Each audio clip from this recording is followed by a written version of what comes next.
Welcome back. Like many sporting organisations and events, tennis is trumpeting Asia as the next big thing. The body that organises the Women's Professional Tour, the WTA, is setting up an office in China as it tries to promote the game and its stars across the region. Well, one of those players that will surely feature heavily in the marketing campaign is a teenager from Japan, who Sportsworld's Wayne Hay caught up with in Bali. Speaking English is not one of Ayumi Morita's strong points, but there are two words she practices over and over again. Put this quietly spoken 17-year-old onto the tennis court and her apparent shyness stays in the locker room.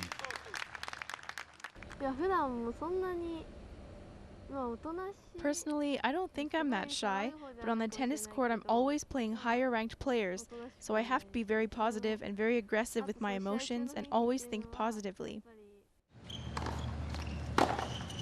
Others are also very positive about the Japanese teenager. She's already attracted major international sponsorship and is being tipped by many to become the face of the game in Asia. At the moment, though, she's still learning the trade, relegated to the backcourts. Because of her world ranking, Ayumi Morita is having to go through qualifying to get into the main draw of these WTA tournaments. But that ranking is on the move, and the feeling is it won't be long before tournament organisers are handing out the invites. My short-term goal is by the end of this year I would like to be in the world's top 100. And long-term, I want to win any of the Grand Slams, I don't care where. She's already had a taste qualifying for the main draw at Wimbledon this year. Morita's strengths are her speed and a blistering backhand. She's only 1.63 metres tall, meaning she's one of the shorter players on tour. But she's still growing and increasing her strength, and her coach feels she could be in the world's top 10 inside the next 3 years. So she's studying in high school now. She will finish high school this year, and she can do everything about tennis start from next year. The emergence of a genuine Asian star is perfect timing for the organisation that runs the Women's Professional Tour. The WTA is pushing hard into Asia and in particular China, where it's opening an office to run the game in the region. Well, we really regard China as, and the whole of Asia Pacific as the new frontier for women's tennis. And in 2009, under the sweeping reforms that the WTA is putting in place, the China Open will become one of 4 mandatory events for women's players. So we're going to set up an office in Beijing around that, service all of Asia Pacific, and be really in one of the largest media markets in the world. Women's tennis has become one of the most marketable sports on the planet, and the WTA is hoping to improve that marketability by reducing the number of tournaments on the schedule, meaning less fatigue and injuries, and a higher standard of tennis.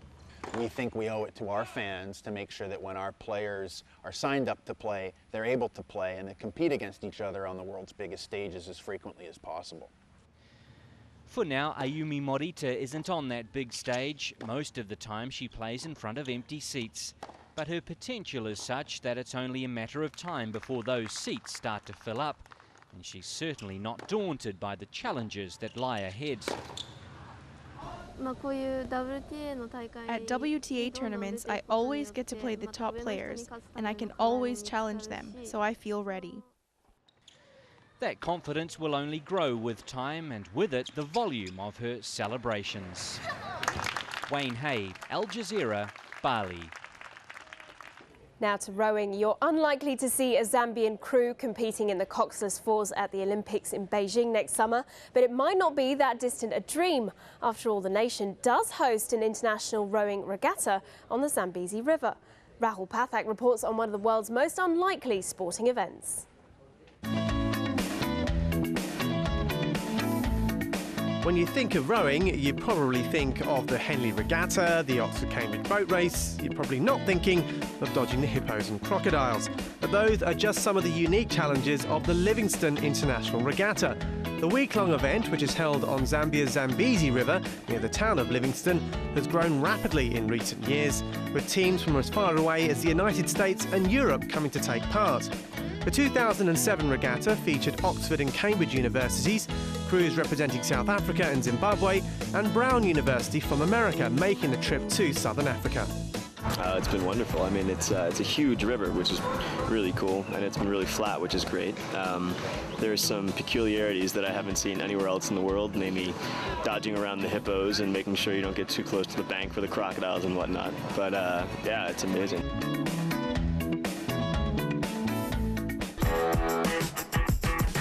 We're a bit different this year. When we first set the regatta up, we set it up with sort of Oxford and Cambridge as the key, because those were the two crews that had the worldwide recognition, and we pitted them against two other universities. And then we thought, okay, let's make it a bit more international than that. So I got a request from Brown. The word about this regatta has gone out around the world. And I got a call from Christian Albert at Brown to say, could they come? And we managed to raise enough funding for them to come. In fact, this area has a history of rowing going back 100 years. The Zambezi Boat Club was formed back in 1907, so for the organisers, holding an international regatta seemed a logical next step. Racing at the Zambezi River is really good. Hippopotamus all around us. So we had a good race. There were some really excellent crews here, you know, world and Olympic champions. As well as the world beaters, the regatta is also about nurturing local talent. That's it. Zimbabwe were represented. I'll just let the wind blow you along a bit. Now, the Friends of Zimbabwe was a special thing, because here we are sitting on one side of the Zambezi with Zimbabwe on the other, and Zimbabwean rowers spread all over the world, all over the continent, everywhere. So we rounded up some international athletes, put together a fantastic crew that will do very, very well in this regatta. The Zimbabwean representatives may not have won a race, but the hope is that this will be a stepping stone and that local crews will be more competitive in future years. The Zambians did triumph in Makolo racing. The traditional hollowed-out boats are a common feature on the Zambezi. They also won the less heralded dinghy race. But while this may look like a bit of fun, the competitors take it incredibly seriously.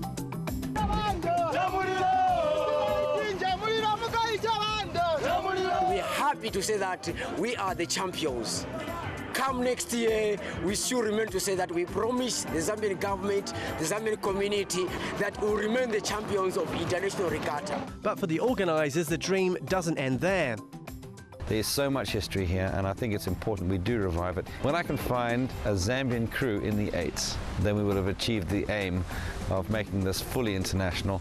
But trying to convince these guys on the river who know it that well to row backwards without a wing mirror is going to be somewhat difficult, I think. They might take some convincing, but there's no doubting the talent, albeit raw, is all there. An African crew winning an Olympic gold medal? Maybe not as unlikely as it once seemed. Rahul Pathak, Al Jazeera. Well, don't forget to check out our website, aljazeera.net/English, where you can find all the latest sports news, watch any of our Sportsworld stories again, and let us know what you think of the show. That's it for this edition of Sportsworld. I'm Joanna Gejrowska. You're watching Al Jazeera.